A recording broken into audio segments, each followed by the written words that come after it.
Andijon viloyati Bo'ston tumani Ko'hinur MFYda joylashgan 11-14 K sonli konturda amalga oshirilgan ishlar bo'yicha bu yerda tarvuz ekilgan 12 gektarga. Uzunligi 600 metr, bo'yi 200 metr.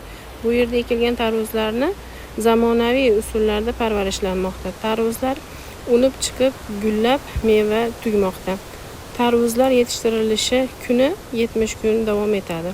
Yetishtirilish jarayonida sug'oriladi, tabiiy va mineral o'g'itlar bilan oziqlantiriladi. Ushbu loyihaga 58 ta dehqon xo'jaliklari biriktirilgan. Har bir dehqon xo'jalik uchun o'rtacha 2 sotix yer maydonlari to'g'ri keladi. Loyihalarni samarali amalga oshirish uchun lider tadbirkor imkon sari 90 MCH tomonidan ishlab chiqarish kooperativlari biriktirilgan.